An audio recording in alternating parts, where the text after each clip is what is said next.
السلام علیکم ورحمۃ اللہ وبرکاتہ، نحمدہ ونصلی علی رسولہ الکریم، اما بعد فاعوذ باللہ من الشیطان الرجیم، بسم اللہ الرحمن الرحیم، رب اشرح لی صدری ویسر لی امری واحلل عقدۃ من لسانی یفقہوا قولی۔ قیامت کے دن کے حالات میں سے ہم شفاعت کے بارے میں پڑھ رہے تھے۔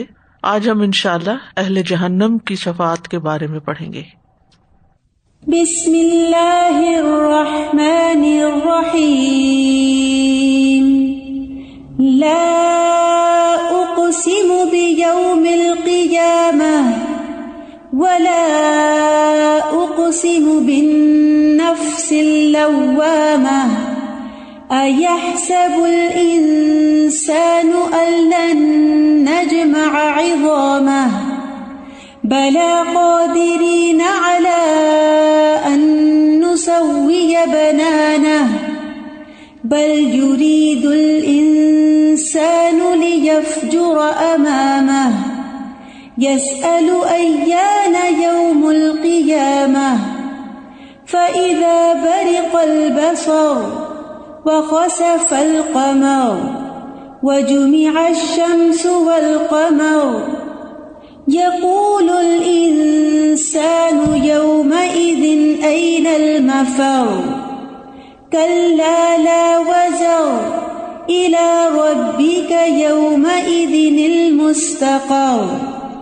نہیں، میں قیامت کے دن کی قسم کھاتا ہوں، اور نہیں، میں بہت ملامت کرنے والے نفس کی قسم کھاتا ہوں۔ کیا انسان گمان کرتا ہے کہ بے شک ہم کبھی اس کی ہڈیاں اکٹھی نہیں کریں گے؟ کیوں نہیں، ہم انہیں اکٹھا کریں گے، اس حال میں کہ ہم قادر ہیں کہ اس کی انگلیوں کے پورے درست کر کے بنا دیں۔ بلکہ انسان چاہتا یہ ہے کہ اپنے آگے آنے والے دنوں میں بھی نافرمانیاں کرتا رہے۔ وہ پوچھتا ہے اٹھ کھڑے ہونے کا دن کب ہوگا؟ پھر جب آنکھ پتھرا جائے گی اور چاند گہنا جائے گا اور سورج اور چاند اکٹھے کر دیے جائیں گے، اور اس دن انسان کہے گا کہ بھاگنے کی جگہ کہاں ہے؟ ہرگز نہیں، پناہ کی جگہ کوئی نہیں، اس دن تیرے رب ہی کی طرف جا ٹھہرنا ہے۔ تو آج ہم دیکھتے ہیں کہ اہل جہنم کی شفاعت کیسے ہوگی، یعنی وہ لوگ جو جہنم میں جا چکے ہیں، کیا وہ سب کے سب ہمیشہ اس میں رہیں گے یا اس میں سے کچھ لوگ نکالے بھی جائیں گے؟ اور جو نکالے جائیں گے تو وہ کس طرح نکالے جائیں گے؟ پہلی بات یہ ہے کہ اہل سنہ والجماعہ کا یہ عقیدہ ہے کہ کلمہ گو مسلمان جو ہے، یا جس کے دل میں رائی کے دانے برابر بھی ایمان ہے، اس کے لیے جہنم میں خلود نہیں، یعنی وہ ہمیشہ نہیں اس میں رہے گا، بلکہ اگر وہ کبائر کا ارتکاب کرتا رہا اور توبہ کیے بغیر مر گیا، یا جس کو اللہ سبحانہ تعالیٰ چاہے جس بھی گناہ کی سزا میں جہنم میں ڈال دے، تو وہ اپنی سزا بھگتنے کے بعد وہاں سے نکال لیا جائے گا، یا اللہ تعالیٰ اس کی سزا میں تخفیف کر دیں گے، اس کے حق میں سفارش ہوگی۔ تو اس بارے میں بخاری میں نبی صلی اللہ علیہ وسلم کی ایک حدیث ہے، ان النبی صلی اللہ علیہ وسلم قال یخرج قوم من النار بشفاعت محمد صلی اللہ علیہ وسلم فیدخلون الجنۃ یسمون الجہنمیین۔ نبی صلی اللہ علیہ وسلم نے فرمایا کہ ایک جماعت جہنم سے محمد صلی اللہ علیہ وسلم کی شفاعت کی وجہ سے نکلے گی اور جنت میں داخل ہوگی، جن کو جہنمیین کے نام سے پکارا جائے گا کہ یہ جہنم والے ہیں جو اب جنت میں آئے ہیں۔ پھر یہ کہ جنتی بھی جہنمیوں کے لیے شفاعت کریں گے۔ رسول اللہ صلی اللہ علیہ وسلم نے فرمایا، تم لوگ آج کے دن اپنا حق لینے کے لیے جتنا تقاضا اور مطالبہ مجھ سے کرتے ہو، اس سے زیادہ مومن لوگ اللہ الجبار سے تقاضا اور مطالبہ کریں گے، اور جب وہ دیکھیں گے اپنے بھائیوں میں سے انہیں نجات ملی ہے تو وہ کہیں گے، اے ہمارے رب، ہمارے بھائی بھی ہمارے ساتھ نماز پڑھتے تھے، ہمارے ساتھ روزے رکھتے تھے اور ہمارے ساتھ دوسرے اعمال کرتے تھے، تو ان کو بھی دوزخ سے نجات عطا فرما۔ یعنی جیسے کہتے ہیں نا کہ منت سماجت کرنا اور بار بار اصرار کرنا، تو جنت میں جانے والے اپنے ان ساتھیوں کے بارے میں جو جنت میں نہیں آئے، جہنم میں چلے گئے، ان کے بارے میں تڑپیں گے اور اللہ تعالیٰ سے التجائیں کریں گے اور سفارش کریں گے کہ ان کو جہنم سے نکال لیا جائے۔ اسی لیے امام حسن بصری کہتے ہیں کہ انسان کو چاہیے کہ زیادہ سے زیادہ مومن لوگوں کے ساتھ اپنی دوستی رکھے، کہ جب وہ جنت میں پہنچے تو ہمیں یاد رکھیں اور ہمارے لیے سفارش کریں۔ یعنی اگر ایک کو یاد رہا تو ٹھیک، ورنہ ایک بھول گیا تو دوسرے کو یاد آ جائے گا، دوسرا بھول گیا تو تیسرے کو یاد آ جائے گا. اب بھی ایسا ہوتا ہے نا کہ جب اکٹھے بہت سارے لوگ کام کر رہے ہوتے اور بیچ میں سے ایک نظر نہیں آتا تو انسان فکر کرتا ہے کہ وہ کہاں گیا. اگر وہ بیمار ہوتا ہے تو اس کی عیادت کی جاتی ہے، اگر وہ فوت ہو جائے تو اس کا جنازہ پڑھا جاتا ہے، اس کے گھر والوں کو دیکھا جاتا ہے. یعنی انسان جن لوگوں سے محبت کرتا ہے پھر وہ ان کو بھولتا نہیں ہے. تو اصل میں جنت اور جہنم میں جانے کا فیصلہ تو صرف اور صرف اللہ رب العزت کے پاس ہے. کوئی شخص یہ نہیں کہہ سکتا کہ میرے پاس اتنے نیک عمل ہیں کہ جن کی وجہ سے میں تو جہنم میں جا ہی نہیں سکتا. وہ کوئی بھی ہو سکتا ہے. بعض اوقات انسان کی بہت ساری نیکیاں ہوتی ہیں، ایک غلط وصیت میراث کے معاملے میں اس کو جہنم میں پہنچا سکتی. اسی طرح ایک شخص بہت متقی اور پرہیزگار ہو سکتا ہے، لیکن بے خیالی میں زبان سے نکلا ہوا کوئی کلمہ جو اللہ تعالیٰ کو سخت ناگوار ہو، اس کی وجہ سے اللہ تعالیٰ اس کو جہنم میں بھیج سکتا ہے. تو یہ تو ہم جانتے ہی نہیں کہ ہمارا انجام کیا ہونے والا ہے، اور یہی چیز انسان کو زیادہ رلاتی ہے اور پریشان کرتی ہے کہ ما ادری ما یفعل بی ولا بکم، مجھے نہیں معلوم کہ کل میرے ساتھ کیا ہوگا اور تمہارے ساتھ کیا ہوگا، یعنی کون کہاں کھڑا ہوگا. تو اس لیے ہمیشہ اللہ تعالیٰ سے ڈرتے ہی رہنا چاہیے اور اپنے اعمال پر کبھی غرور نہیں ہونا چاہیے. اللہ تعالیٰ کی دی ہوئی خوشخبریوں سے خوش ضرور ہونا چاہیے، اور جن چیزوں سے ڈرایا گیا ہے ان سے ڈرنا بھی ضرور چاہیے، لیکن ساری امید صرف اللہ رب العزت ہی سے رکھنی چاہیے. تو اس لیے اگر کچھ لوگ جنت میں پہنچ جاتے ہیں اور ان کے ساتھی جہنم میں پہنچ جاتے ہیں تو اس سے پتہ چلتا ہے کہ جنت والے بھی سفارش کا حق رکھتے ہیں. ٹھیک ہے، یعنی پہلے ہم نے پڑھا تھا نا کہ سب سے بڑی سفارش جو ہے وہ نبی صلی اللہ علیہ وسلم کی ہوگی، پھر اس کے بعد باقی انبیاء کی، پھر صدیقین کی، پھر شہداء کی، اور پھر صالحین کی. تو یہ جو صالحین کی شفاعت ہے، یہ صالحین جو عام مومن جنت میں ہوں گے، یہ ان کی شفاعت ہے. پھر اسی طرح قرآن کی شفاعت ہے، روزے کی شفاعت ہے. تو یہ ساری شفاعتیں جو ہیں یا سفارشیں جو ہیں وہ اپنی جگہ برحق ہیں اور ہم ان پر ایمان رکھتے ہیں. لیکن یہاں یہ ہے کہ جو لوگ جہنم میں جا چکے ہوں گے ان کو وہاں سے کیسے نکالا جائے گا، کیسی کیسی شفاعت ان کے لیے ہوگی. ایک تو محمد صلی اللہ علیہ وسلم کی شفاعت ہوگی، اور دوسری ان نیک بھائیوں کی جو جنت میں چلے جائیں گے بغیر جہنم میں گئے، ان کی شفاعت ہوگی اپنے ساتھیوں، دوستوں، رشتہ داروں کے لیے. چنانچہ اللہ تعالیٰ فرمائے گا کہ جاؤ اور جس کے دل میں ایک دینار کے برابر بھی ایمان پاؤ اسے دوزخ سے نکال لو، اور اللہ ان کے چہروں کو دوزخ پر حرام کر دے گا. چنانچہ وہ آئیں گے اور دیکھیں گے کہ بعض کے تو جہنم میں قدم اور آدھی پنڈلی جلی ہوئی ہے، کیونکہ وہ مومن تھے اور نیکیاں بھی کافی تھی، نمازیں بھی پڑھتے تھے، اس لیے جو نماز کے اعضاء ہیں ان کو تو آگ نہیں چھوئے گی. وہ آنکھ جو اللہ کے خوف سے روتی ہے اس کو بھی آگ نہیں چھوئے گی. تو وہ قدم جو اللہ کے راستے میں نکلتے ہیں، غبار آلود ہوتے ہیں، ان کو بھی آگ نہیں چھوئے گی. لیکن یہ ہے کہ جن لوگوں کو آگ کسی نہ کسی برے عمل کی وجہ سے چھو لے گی تو بعض کے صرف پاؤں جلے میں ہوں گے اور بعض کی آدھی پنڈلی جلی ہوئی ہوگی. چنانچہ وہ انہیں پہچانیں گے اور دوزخ سے نکال لیں گے. پہچانیں گے کہاں سے؟ چہروں سے، کیونکہ چہروں پہ آگ نہیں ہوگی. پھر وہ واپس آئیں گے. اب وہ ایک دینار والے تو نکل آئے باہر، لیکن سب کے پاس تو ایک دینار ایمان نہیں بھی ہوگا، اور باقیوں کا کیا ہوگا؟ پھر واپس آئیں گے اور اللہ تعالیٰ ان سے فرمائے گا کہ جاؤ جس کے دل میں آدھے دینار کے برابر بھی ایمان ہو ان کو بھی نکال لاؤ. چنانچہ جن کو وہ پہچانتے ہوں گے ان کو نکال لیں گے. پھر واپس آئیں گے. اب کچھ ایسے بھی ہوں گے جن کے پاس آدھا دینار بھی ایمان نہیں ہوگا، تو اللہ تعالیٰ فرمائے گا کہ جاؤ جس کے دل میں ذرہ برابر ایمان ہو اسے بھی نکال لاؤ. چنانچہ پہچانے جانے والوں کو نکال لیں گے. ابو سعید خدری رضی اللہ عنہ نے اس پر کہا کہ اگر تم میری تصدیق نہیں کرتے تو یہ آیت پڑھو، ان اللہ لا یظلم مثقال ذرۃ وان تک حسنۃ یضاعفها. یہ سورۃ النساء کی آیت ہے.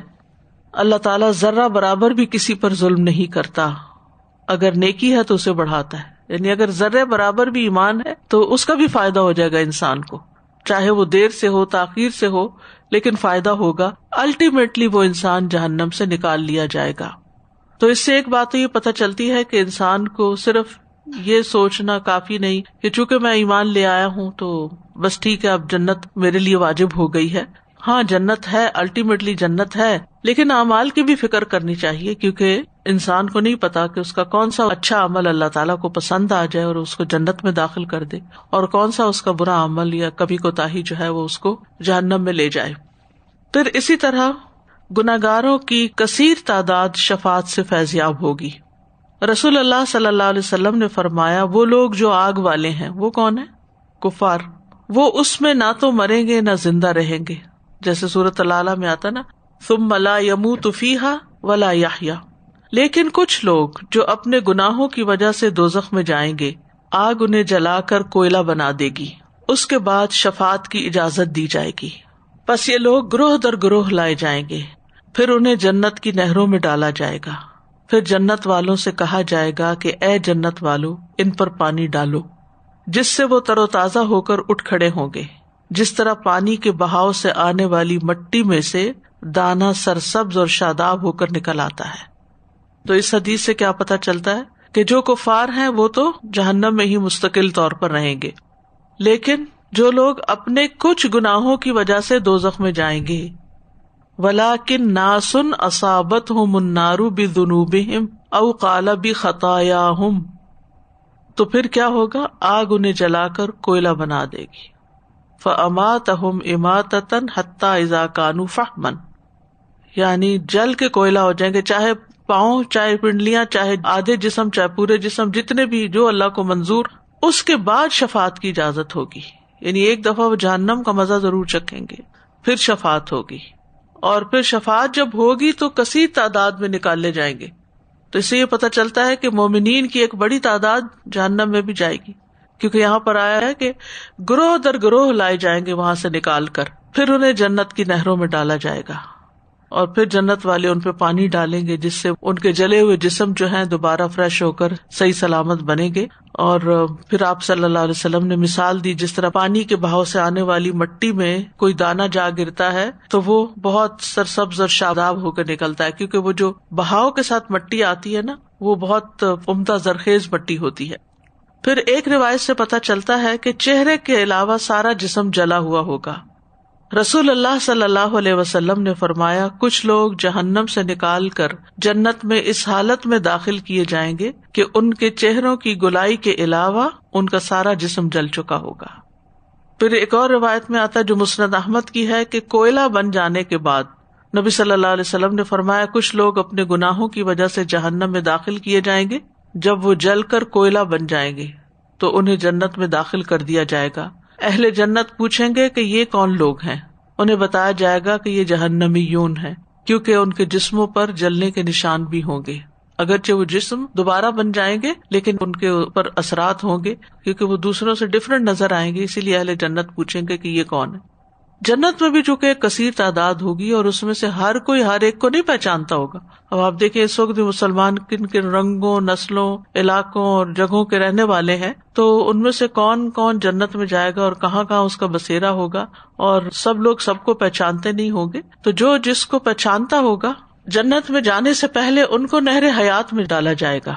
رسول اللہ صلی اللہ علیہ وسلم نے فرمایا شفاعت کے نتیجے میں جہنم سے نکلنے کے بعد انہیں جنت کے صحن میں ڈال دیا جائے گا، اور جنت والے ان پر پانی چھڑکیں گے، جس سے اس طرح وہ تر و تازہ ہو جائیں گے جیسے سیلاب کے پانی کی مٹی سے دانا ہرا بھرا اگ پڑتا ہے. ان سے جلنے کے سارے آثار جاتے رہیں گے، پھر ہر ایک کو دنیا اور 10 گنا دنیا کے برابر جنت میں مقام دیا جائے گا. یعنی پھر ان کو اہل جنت میں عام نارمل جنتیوں کی طرح چھوڑا جائے گا. اب ایک روایت میں یہ آتا ہے کہ وہ نہر الحیوان میں ڈالے جائیں گے، ایک میں آتا ہے جنت کی نہروں میں ڈالے جائیں گے، ایک میں آتا ہے جنت کے صحن میں ڈالے جائیں گے. اب یہ ہو سکتا ہے کہ مختلف لوگوں کے ساتھ مختلف طرح کا معاملہ کیا جائے، یعنی ان حدیثوں میں ضروری نہیں کہ کنٹراڈکشن ہو کہ یہ کیا کہیں کچھ ہے کہیں کچھ نہیں. لوگوں کے جیسے ایمان کی حالت مختلف ہوگی، کسی کے اندر دینار برابر ایمان، کسی کے اندر آدھے دینار برابر، کسی کے اندر ذرہ برابر، تو پھر ان کے ساتھ اسی طرح کے معاملے بھی ہو سکتے ہیں. اور پھر یہاں اس حدیث سے یہ پتہ چلتا ہے کہ ان سے جلنے کے سارے آثار بھی جاتے رہیں گے، یعنی ابتدا میں ان کے اوپر نشان ہوں گے.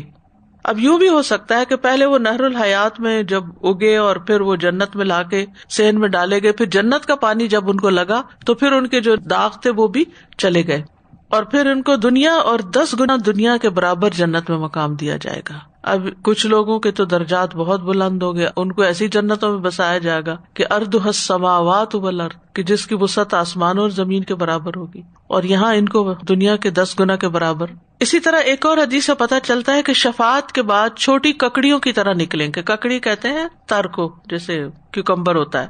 نبی صلی اللہ علیہ وسلم نے فرمایا کچھ لوگ دوزخ سے شفاعت کے ذریعے نکلیں گے گویا کہ الثعاریر ہوں. حماد کہتے ہیں کہ میں نے عمر بن دینار سے پوچھا کہ ثعاریر کیا چیز ہے. انہوں نے کہا کہ اس سے مراد چھوٹی ککڑیاں ہیں. جس طرح ککڑیاں جو ہیں ان کے اوپر ایک نشان سے ہوتے ہیں، ہو سکتا ہے اس سے تشبیہ دی گئی ہو، اور یہ بھی ہو سکتا ہے کہ جب وہ نکلے تو چھوٹے چھوٹے سائز میں نکلے، اور پھر اس کے بعد جب ان پر پانی ڈالا جائے جنت کا یا نہروں کا تو پھر ان کے جسم پراپر اگنا شروع ہو، اور پھر وہ پورے فل، یعنی جنتیوں کا جو قد اور رنگ اور جو ان کی جسامت ہوگی، کیونکہ جنتی جو ہیں وہ حضرت آدم علیہ السلام کے سائز کے ہوں گے جن کا قد جو تھا وہ 60 گز تھا. یعنی جنت میں بھی اور جہنم میں بھی لوگوں کے یہ جو دنیا والے جسم ہیں ان سے بڑے جسم ہوں گے. جہنمیوں کے جسم بھی بہت بڑے ہو جائیں گے. ایک داڑھ جو ہے وہ ایک پہاڑ برابر ہو جائے گی. جنت میں آنے کے بعد ان کی خوشحالی کا کیا عالم ہوگا. مسند احمد کی روایت ہے، رسول اللہ صلی اللہ علیہ وسلم نے فرمایا جہنم میں ایک قوم ہوگی جو جہنم میں اس وقت تک رہے گی جب تک اللہ کی مشیت ہوگی، پھر اللہ ان پر رحم کرے گا اور انہیں جہنم سے نکال لے گا. تو یہ لوگ جنت کے قریبی حصے میں ہوں گے. پھر وہ الحیوان نامی ایک نہر میں غسل کریں گے. اہل جنت انہیں جہنمیون کہہ کر پکاریں گے. اب اس سے کیا پتا چلتا ہے کہ جہنم میں ایک قوم جو ہے وہ اس وقت تک جہنم میں رہے گی جب تک اللہ کی مشیت ہوگی. یعنی جنت والے تو جنت میں پہنچ کر پھر پریشان ہوں گے، ان کا فلاں نہیں پہنچا، اور وہ جا کے سفارش کریں گے اور انسسٹ کریں گے اور لوگوں کو نکالا جائے گا. لیکن ایک جماعت ایسی بھی ہوگی کہ جو جب تک اللہ چاہے گا وہ جہنم میں پڑی رہے گی. پھر اللہ تعالیٰ ان پر رحم کرے گا اور انہیں جہنم سے نکال لے گا. تو یہ لوگ جنت کے قریبی حصے میں ہوں گے. پھر وہ الحیوان نامی نہر میں غسل کریں گے. یعنی پہلے جہنم سے نکالا جائے گا، پھر جنت کے اندر نہیں، جیسے پچھلے کچھ لوگوں کو جنت کے اندر لایا گیا، یہاں قریبی حصے میں رکھا جائے گا اور پھر وہ نہر میں غسل کریں گے. پھر اس کے بعد آگے جائیں گے. اگر ان میں سے کوئی ایک شخص ساری دنیا کے لوگوں کی دعوت کرنا چاہے تو ان کے لیے بستروں کا بھی انتظام کر لے گا، کھانے پینے کا بھی انتظام کر لے گا، ان کے لیے رضائیوں کو بھی مہیا کر لے گا. اور غالباً راوی نے یہ بھی کہا کہ اگر ان سب کی شادی کرنا چاہے تو یہ بھی کر لے گا اور اسے کسی چیز کی کمی محسوس نہیں ہوگی. یعنی یہ سمجھا دیا گیا کہ جنت والوں کے پاس کیا کچھ نعمتیں ہوں گی. دنیا میں کسی کے پاس اس کا لاکھواں حصہ بھی نہیں ہوگا. یہاں تک اہل جہنم کی شفاعت کا باب ختم ہوا. سازا وہ ابھی جو آخری میں جو بات ہے اس سے وہ حدیث یاد آتی نا کہ جنت کے بارے میں کوئی گمان بھی نہیں کرتا، کسی نہ دل نے اس کو محسوس کیا، نہ دماغ اس کو سوچ سکتا ہے، نہ آنکھ دیکھ سکتی ہے کوئی. سازا جی مجھے خیال آ رہا تھا کہ یہ جو پہلے بات آئی نا کہ صالحین کی شفاعت ہوگی اپنے دوسرے ساتھیوں کے حق میں، یعنی as much as we desire کہ اللہ سبحانہ تعالیٰ کسی اور امتحان میں نہ ڈالے اور اپنی رحمت سے شامل کر لے، لیکن یہاں عمل کرتے ہوئے اپنی نیت کو بہرحال ہمیں اس سے ابو ہی رکھنا ہوگا نا کہ اگر ہم کسی کے ساتھ خیر خواہی کر رہے ہیں تو اس لیے تو نہیں کریں گے کہ آپ مجھے یاد رکھیے گا، کوئی ایسا نہ ہو میں مس ہوں تو خیر یعنی کیونکہ اس طرح بعض اوقات آپس میں انسان کہنے بھی لگتا ہے. میں نے ایکچولی سنا بھی ہے لوگوں کو کہتے ہوئے نا کہ اچھا یہ ہماری سفارش کر دیں گے، ان کے ساتھ اس طرح کریں. یا جیسے کل بھی بات ہوئی تھی کہ جو لوگ جنت میں انشاءاللہ جن کے لیے شفاعت ہوگی کہ جن سے آپ کا معاملہ اچھا ہوگا وہ آپ کے لیے کریں گے، تو اب ہم معاملہ اچھا کرتے ہوئے تو یہ چیز نئی نیت میں آنے دیں گے نا کہ یہ کل کو ہماری جنت میں اپر لیول پہ لے جائیں. کیا اس میں گائیڈ لائن ہے؟ دیکھیں کوئی بھی نیک عمل ہے نا، ایک اصولی سی بات ہے، سب کچھ صرف اللہ کے لیے ہونا چاہیے، بالکل اللہ کی رضا کے لیے. یہ بات پہلے بھی ڈسکس ہوئی تھی ایک دفعہ کہ بعض اوقات ہم صرف اس لیے صدقہ کرتے ہیں کہ ہم بلا سے بچ جائیں، بعض اوقات اس لیے کرتے ہیں کہ ہمیں اور مل جائے. یہ ساری باتیں سیکنڈری ہیں. اصل میں یہ ہے کہ اللہ کی رضا اور اللہ کی خوشنودی کے لیے ہر کام کرنا چاہیے. جیسے ایک شخص نے کہا نا کہ کوئی شخص جہاد کرتا ہے کہ بہادر کہلائے، اور کوئی وطن کے لیے یا دنیا کا مال و متاع حاصل کرنے کے لیے، تو اللہ کے راستے میں کون سا ہے؟ تو آپ نے فرمایا صرف وہ ہے جو اللہ کے لیے فی سبیل اللہ کرتا ہے. تو کوئی بڑے سے بڑا معاملہ ہو، بڑے سے بڑی نیکی ہو، چھوٹی سے چھوٹی نیکی ہو، کرتے وقت یہی سوچنا چاہیے کہ میں اللہ کو راضی کر رہی ہوں، اور جب اللہ راضی ہو جائے گا تو بندے خود ہی راضی ہو جائیں گے. سادہ میرا ایک کوشچن تھا کہ یہاں پہ جتنا بھی ہم نے سنا اس میں ایمان کی اتنی ویلیو نظر آتی ہے، تو جب مومن جہنم میں جائیں گے جو اپنی غلطیوں کی وجہ سے، تو کیا ایک ہی جہنم ہوگی، کفار بھی اسی جہنم ہوں گے یا مومنوں کا جہنم ایک ہی ہوگی؟ درجے الگ الگ ہیں، لیکن یہ کہ آگے آئے گا کہ کفار کہیں گے کہ تمہاری نمازیں اور تمہارے نیک کام کس کام آئے کہ تم بھی ہمارے ساتھ ہی پڑے ہوئے ہو. تو اس وقت پھر ان کو نکال لیا جائے گا. تو وہ سورۃ الحجر میں آتا ہے نا کہ ربما یود الذین کفروا لو کانوا مسلمین. حسرت ہوگی نا کہ کہ اسلام کا جو فائدہ ان کو اس وقت پہنچے گا تو دوسرے لوگ بھی چاہیں گے کاش ہم بھی مسلمان ہوتے. جی مجھے چھوٹی سی بات یہ خیال آ رہی تھی کہ یہ جو اہل جنت پھر بار بار جا کے اللہ سبحانہ تعالیٰ کے پاس منتیں کریں گے، تو مجھے لگ رہا تھا کہ خیر خواہی دیکھیں وہاں جا کے بھی رہی، جن کے پاس دنیا میں ہے تو پھر وہیں پہ جا کے ان کو بھی وہ ہوگی. تو پھر وہ سورہ یاسین والا شخص بھی یاد آ رہا تھا جس کو لگا کہ میری قوم کو کاش معلوم ہوتا. اور استاذہ جی جہنمیون کے بارے میں پڑھ کے بہت زیادہ رونگٹے کھڑے ہو رہے تھے کہ یہاں پہ ہم تھوڑا سا کوئی کچھ کرنے لگتے ہیں تو ہمیں لگتا ہے کہ ہم ڈفرینٹ لگیں گے، حجاب پہن کے جائیں گے تو ڈفرینٹ لگیں گے، عبایا پہن کے جائیں گے تو ڈفرینٹ لگیں گے. اور وہاں دیکھیں وہاں جنت ہے اور وہاں ڈفرینٹ لگ رہے ہیں یہ لوگ. یہ جو ہے نا ربنا آتنا فی الدنیا حسنۃ وفی الآخرۃ حسنۃ وقنا عذاب النار، یہ بہت ہی ڈرنے کی بات ہے. انک من تدخل النار فقد اخزیتہ، جس کو تو نے آگ میں ڈال دیا اس کو تو نے رسوا کر دیا. وہ انتہائی شرمندگی کی بات ہوگی، کیونکہ وہاں سے نکل کر بھی جسم کے اوپر جو نشان ہے وہ لوگ دیکھیں گے یہ کون آئے، یہ جہنم والے آ گئے. سب سے آخر میں ارحم الراحمین کی شفاعت ہوگی اللہ سبحانہ تعالیٰ کی، اور نرمی کرنے والے پر نرمی کرتے ہوئے جہنم سے اس کو نکال لیا جائے گا. جو دنیا میں نرمی کرتے ہیں اللہ تعالیٰ بھی ان پر نرمی کرے گا. مسند احمد کی روایت ہے. مسند احمد جو ہے نا اس وقت جو ایگزسٹنگ بکس ہیں ان میں سے سب سے بڑی کتاب ہے حدیث کی. امام احمد جو تھے انہوں نے جو حدیثیں کلیکٹ کی ہیں، اس وقت احمد شاکر نے اس کی ایڈیٹنگ کی ہے، مصر کے ایک اسکالر ہیں، اور 50 والیومز میں وہ چھپی ہوئی ہے. ٹھیک ہے، اور وہ مسند ہے، صحابہ کے نام سے احادیث ہیں، یعنی آپ کو وہاں بخاری کی طرح ٹاپک وائز حدیثیں نہیں ملیں گی. مثلاً ابو ہریرہ رضی اللہ عنہ کی کتنی حدیثیں وہ ساری آپ کو اکٹھی ایک جگہ ملیں گی. حضرت عائشہ کی حدیثیں کتنی ہیں وہ ساری آپ کو ایک جگہ مل جائیں گی. اسی طرح سارے صحابہ سے جو احادیث روایت ہیں وہ سب ایک ایک جگہ مل جائیں گی. اگرچہ اس کلیکشن میں کچھ ضعیف احادیث بھی ہیں اور اس کی تخریج وغیرہ بھی ہو رہی ہے، لیکن کہنے کی بات یہ ہے کہ ایک شخص نے اپنی ایک زندگی لگائی اور اتنا بڑا سرمایہ ہمارے لیے اکٹھا کیا. امام احمد جو تھے وہ نہ صرف یہ کہ محدث تھے بلکہ فقیہ بھی تھے، اور 4 اسکول آف تھاٹس جو ہیں فقہا کے ان میں سے سب سے آخری امام احمد ہیں. اور ان کے نہ صرف یہ کہ فقہ بلکہ حدیث اور عقیدے کے اوپر بھی انہوں نے کام کیا ہے. اور انہوں نے ہی خلق قرآن کے مسئلے میں جب انکار کیا تو ان کو بہت سزا بھی دی گئی. تو بہت بڑے اسکالر ہیں. ہم نے کبھی یہ کتابیں دیکھی بھی نہیں ہے، یعنی افسوس کے ساتھ کہنا پڑتا ہے نا کہ اتنی محنت جس پر ہوئی ان چیزوں کو ہم نے نہ خود دیکھا نہ اپنے بچوں کو دکھایا. ہم میوزیم دکھانے لے جاتے ہیں، ہم مختلف چیزوں کے بارے میں بتاتے رہتے ہیں، لیکن کبھی تو انسان نکال کے ایک کتاب دیکھے کہ حضرت عائشہ سے کون کون سی حدیثیں ہیں، کس کس طرح کی ہیں.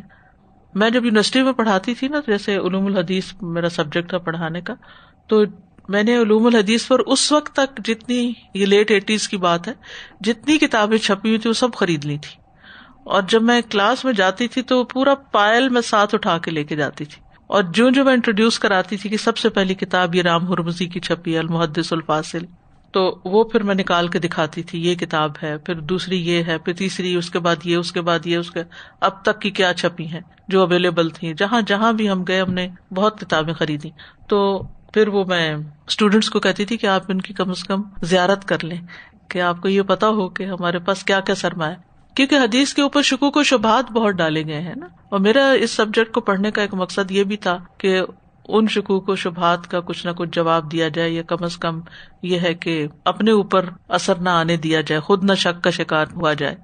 تو اسی طرح یہ ہے کہ کبھی یوں بھی کرنا چاہیے کہ ہماری لائبریری میں بھی کچھ کتابیں ہیں جیسے سنن کی کتابیں ہیں یا اور اس طرح کی، تو وہ کم از کم دکھائی جائیں کہ یہ کتابیں ہیں. اب سب کچھ چونکہ آن لائن آ گیا، نیٹ پہ آ گیا، اب اس کا ایک نقصان یہ ہے کہ اس سے والیوم تو پتہ ہی نہیں چلتا، بس وہ انڈیکس مل جاتا ہے یا پھر وہ حدیثیں مل جاتی ہیں اور اس میں سے بھی سرچ کر کے بس وہ اٹھا لیتے ہیں، باقی کیا ہے کیا نہیں اس سے تو بالکل ہی لا علم ہو گئے ہیں. گھروں میں تو جگہ نہیں ہے کتابیں رکھنے کی، اس لیے خریدتے بھی نہیں ہے ڈر کے مارے. وہ میں نے اسلامی یونیورسٹی کو ڈونیٹ کر دی تھی کیونکہ وہاں پر ریسرچ وغیرہ ہوتی ہے اور اسٹوڈینٹس آتے ہیں. کیونکہ اس کے بعد میں پھر کراچی گئی, کراچی سے کینیڈا آ گئی, پھر وہ چیزیں جو تھی وہ ضائع ہونے کا اندیشہ. کچھ الہدا کی لائبریری کو ڈونیٹ کر دی تھی. اب میری لائبریری کا ایک بڑا حصہ اسلام آباد الہدا کی لائبریری میں ہے اور اسٹوڈینٹس کو وہاں ریسرچ کا کام دیا جاتا ہے الحمدللہ, اور وہ پھر کم از کم جا کے کتابیں نکال کے اس کو دیکھتی ہیں. مثلاً اس طرح کا ہوم ورک دیا جانا کہ یہ حدیث سنن نسائی سے نکال کے لائیں, تو وہ پھر کم از کم کھولیں گے, چیپٹر دیکھیں گے, حدیث نکالیں گے, اچھا کہاں لکھا, جب دیکھتے دیکھتے پھر کئی اور چیزیں بھی نگاہ میں آ جاتی. تو یہ بھی ایک, جس طرح لوگوں کو بازار گھومنے کا شوق ہوتا ہے, وہ بھی اسی لیے ہے نا کہ اور کچھ کرنے کو نہیں, تو پھر وہیں دل لگاتے ہیں جا کے. تو یہ بھی علم کی ایک پوری دنیا ہے, ایک جنت ہے جس میں انسان بہت کچھ حاصل کر سکتا ہے.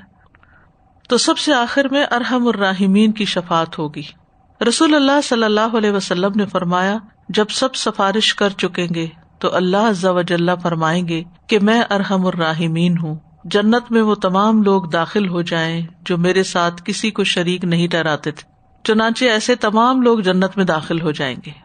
اس کے بعد اللہ عز و جل فرمائیں گے کہ دیکھو, جہنم میں کوئی ایسا آدمی تو نہیں ہے جس نے کبھی کوئی نیکی کا کام کیا ہو.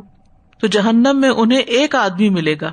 اللہ تعالیٰ اس سے پوچھیں گے, کیا کبھی تو نے کوئی نیکی کا کام بھی کیا ہے؟ وہ جواب میں کہے گا, نہیں, البتہ میں لین دین میں لوگوں سے نرمی کیا کرتا تھا, معاملہ نرم کرتا تھا لوگوں سے. اللہ تعالیٰ فرمائیں گے, جس طرح یہ میرے بندوں سے نرمی کرتا تھا تم بھی اس سے نرمی کرو. اس کے بعد فرشتے جہنم سے ایک اور آدمی کو نکال کر لائیں گے. اللہ تعالیٰ اس سے پوچھیں گے, تو نے کبھی کوئی نیکی کا کام کیا؟ وہ کہے گا, نہیں, البتہ میں نے اپنی اولاد کو یہ وصیت کی تھی کہ جب میں مر جاؤں تو مجھے آگ میں جلا کے میری راکھ کا سرما بنانا اور سمندر کے پاس جا کر اس راکھ کو ہوا میں بکھیر دینا. اس طرح رب العالمین مجھ پر قادر نہ ہو سکے گا. اللہ عز و جل پوچھیں گے کہ تو نے یہ کام کیوں کیا؟ وہ جواب دے گا, تیرے خوف کی وجہ سے. اللہ عز و جل اس سے فرمائیں گے کہ سب سے بڑے بادشاہ کا ملک دیکھو, تمہیں اسی کی مانند اور اس جیسے 10 ملکوں کی حکومت ہم نے عطا کر دی. وہ کہے گا, اے رب, تو بادشاہوں کا بادشاہ ہو کر مجھ سے مذاق کرتا ہے. یعنی اس کو یقین نہیں آئے گا کہ واقعی مجھے اتنا کچھ ملنے والا ہے. نبی صلی اللہ علیہ وسلم اس کی یہ بات سن کر مسکرا دیے.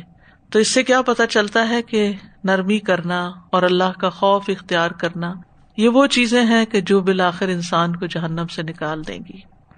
تو کچھ لوگ ایسے ہوں گے جنہوں نے کبھی کوئی خیر کا کام نہیں کیا, پھر بھی ان کی چھوٹی سی کوئی نیکی ہوگی جس کی وجہ سے وہ نکال دیے جائیں گے. کیونکہ وہ دیکھیں نا, اللہ پر ایمان تھا تو تبھی ڈر تھا نا, اسی وجہ سے. اللہ عز و جل فرمائیں گے, فرشتوں نے شفاعت کر دی. اب یہ صحیح مسلم کی روایت ہے, چونکہ تھوڑی سی چیزیں فرق ہیں اس میں, معنی وہی ہے لیکن ڈیٹیل فرق ہے. فرشتوں نے شفاعت کر دی, انبیاء نے شفاعت فرما دی, مومنوں نے شفاعت کر دی, اور ارحم الراحمین کے علاوہ کوئی ذات بھی باقی نہ رہی. چنانچہ اللہ تعالیٰ ایک مٹھی بھر آدمیوں کو جہنم سے نکالیں گے. یہ وہ آدمی ہوں گے جنہوں نے کوئی بھلائی نہیں کی ہوگی اور یہ جل کر کوئلہ ہو گئے ہوں گے. اللہ تعالیٰ ان لوگوں کو ایک نہر میں ڈالیں گے جو جنت کے دروازوں پر ہوگی. دیکھ رہے ہیں اب, کچھ ذہن کے اندر ہے کچھ باہر ہے, جس کا نام نہر الحیات ہے. وہ اس میں اتنی جلدی تر و تازہ ہوں گے جس طرح کہ دانا پانی کے بہاؤ میں کوڑے کچرے کی جگہ اگاتا ہے. تم دیکھتے ہو کبھی وہ دانا پتھر کے پاس ہوتا ہے, کبھی درخت کے پاس, اور جو سورج کے رخ پر ہوتا ہے وہ زرد یا سبز اگتا ہے, اور جو سائے میں ہوتا ہے وہ سفید رہتا ہے. صحابہ نے عرض کیا, اللہ کے رسول, آپ تو ایسے بیان فرما رہے ہیں گویا آپ جنگل میں جانوروں کو چراتے رہے ہوں, یعنی اس طرح کے سارے پودے آپ نے خود دیکھے ہوں. پھر آپ نے فرمایا, وہ لوگ اس نہر سے موتیوں کی طرح چمکتے ہوئے نکلیں گے اور ان کی گردنوں میں سونے کے پٹے پڑے ہوئے ہوں گے, جن کی وجہ سے جنت والے ان کو پہچان لیں گے کہ یہ اتقاء اللہ ہیں, اللہ کے آزاد کردہ غلام ہیں.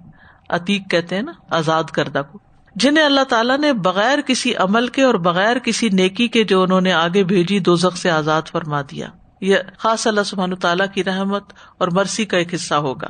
اور پھر اللہ تعالیٰ ان سے فرمائیں گے, جنت میں داخل ہو جاؤ اور تم جس چیز کو بھی دیکھو گے وہ چیز تمہاری ہو جائے گی. وہ لوگ کہیں گے, اے ہمارے رب, تو نے ہمیں وہ کچھ عطا فرما دیا جو جہان والوں میں سے کسی کو بھی عطا نہیں کیا تھا. اللہ تعالیٰ فرمائیں گے, تمہارے لیے میرے پاس اس سے افضل چیز ہے. وہ کہیں گے, اس سے افضل کیا ہو سکتا ہے؟ اللہ تعالیٰ فرمائیں گے, میری رضا. آج کے بعد میں تم پر کبھی ناراض نہیں ہوں گا. یہ اصل خوشی کی بات ہے کہ اللہ تعالیٰ کبھی ناراض نہ ہو. سوچتے دن میں پتہ نہیں کتنی دفعہ ہم اللہ تعالیٰ کو ناراض کر دیتے ہیں. اللہ ہمیں معاف کر دے. پھر ریئلائز بھی نہیں ہم کرتے اور چلتے پھرتے ہیں اور اس کا رزق کھاتے ہیں اور سانس لیتے ہیں اور ساری نعمتیں استعمال کرتے ہیں. صحیح بخاری کی روایت میں آتا ہے نبی صلی اللہ علیہ وسلم نے فرمایا کچھ لوگ ان گناہوں کی وجہ سے جو انہوں نے کیے ہوں گے آگ سے جھلس جائیں گے، یہ ان کی سزا ہوگی. جھلس جائیں گے، صرف کوئلہ نہیں ہوں گے بلکہ کیا ہوگا، جھلس جائیں گے. پھر اللہ اپنی رحمت سے انہیں جنت میں داخل کرے گا اور انہیں جہنمیون کہا جائے گا. یعنی یہ شفاعت کے بغیر اللہ کی رحمت کی بنا پر جنت میں جائیں گے.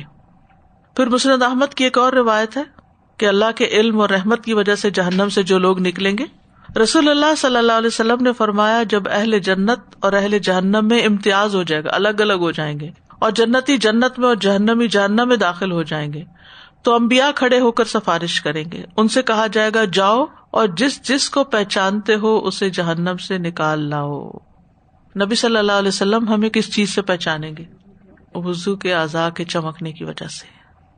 چنانچہ وہ انہیں نکال لائیں گے اور اس وقت ان لوگوں کے چہرے جھلس چکے ہوں گے. پھر انہیں نہر حیات میں غوطہ دیا جائے گا. جب وہ وہاں سے نکلیں گے تو ان کی ساری سیاہی نہر کے کنارے ہی گر جائے گی اور وہ ککڑیوں کی طرح چمکتے ہوئے نکلیں گے. اس کے بعد انبیاء دوبارہ سفارش کریں گے. ان سے کہا جائے گا کہ جاؤ جس کے دل میں قرات کے برابر بھی ایمان پاؤ اسے جہنم سے نکال لاؤ. چنانچہ وہ بہت سے انسانوں کو نکال لائیں گے. پھر سفارش کریں گے. پھر کہا جائے گا جاؤ جس کے دل میں رائی کے دانے برابر ایمان ہو اسے بھی نکال لاؤ. چنانچہ وہ بہت سے انسانوں کو نکال لائیں گے. اس کے بعد اللہ عز و جل فرمائے گا اب میں اپنے علم اور اپنی رحمت سے لوگوں کو جہنم سے نکالتا ہوں. یعنی سب جہنم میں جانے والے مومنین کو تو انبیاء کو بھی علم نہیں ہوگا، جن جن کو پہچانیں گے انہیں کو نکالیں گے. اب میں اپنے علم اور اپنی رحمت سے لوگوں کو جہنم سے نکالتا ہوں. چنانچہ پہلے سے دگنی تگنی تعداد میں لوگوں کو جہنم سے نکال لیا جائے گا. یعنی وہ جو فرشتوں اور انبیاء اور صالحین وغیرہ کی شفاعت سے نکلے اس سے دگنے یا تگنے لوگ جو ہیں جہنم سے نکالے جائیں گے اور ان کی گردن پر لکھ دیا جائے گا یہ اللہ کے آزاد کردہ ہیں، اتقاء اللہ ہیں. پھر جب وہ جنت میں داخل ہوں گے تو انہیں جہنمیین کہہ کر پکارا جائے گا کیونکہ ان کے اوپر وہ نشان ہوگا. ایک اور روایت کے مطابق آنکھوں کے درمیان نشان ہوگا، اتقاء اللہ لکھا ہوا ہوگا. مسند احمد کی روایت ہے رسول اللہ صلی اللہ علیہ وسلم نے فرمایا جب اللہ لوگوں کے حساب کتاب سے فارغ ہو جائے گا اور میری باقی امت کو اہل جہنم کے ساتھ جہنم میں داخل کر دے گا. جہنمی ان سے کہیں گے کہ تم تو اللہ عز و جل کی عبادت کیا کرتے تھے، اس کے ساتھ کسی کو شریک نہیں ٹھہراتے تھے، تمہیں اس کا کیا فائدہ ہوا؟ اس پر اللہ الجبار عز و جل فرمائے گا مجھے اپنی عزت کی قسم میں ان لوگوں کو جہنم سے ضرور آزاد کر دوں گا. چنانچہ اللہ انہیں جہنم سے نکال لے گا. اس وقت وہ جل کر کوئلہ ہو چکے ہوں گے. پھر انہیں نہر حیات میں غوطہ دلوایا جائے گا اور وہ ایسے اگائیں گے جیسے سیلاب کے کوڑے پہ دانے اگتے ہیں، اور ان کی آنکھوں کے درمیان یعنی دو بھووں کے درمیان لکھ دیا جائے گا اتقاء اللہ عز و جل کہ اللہ کے آزاد کردہ لوگ ہیں. جب یہ لوگ جنت میں داخل ہوں گے تو اہل جنت کہیں گے یہ جہنمی ہیں، تو اللہ الجبار فرمائے گا نہیں بلکہ یہ الجبار عز و جل کے آزاد کردہ لوگ ہیں. لیکن کچھ لوگ شفاعت سے محروم رہیں گے. سورۃ البقرہ میں آتا ہے ان الذین کفروا وماتوا وهم کفار اولئک علیہم لعنۃ اللہ والملائکۃ والناس اجمعین خالدین فیہا لا یخفف عنہم العذاب ولا هم ینظرون. بے شک وہ لوگ جنہوں نے کفر کیا اور اسی حال میں مر گئے کہ وہ کافر تھے، ایسے لوگ ہیں جن پر اللہ کی، فرشتوں کی اور سب لوگوں کی لعنت ہے.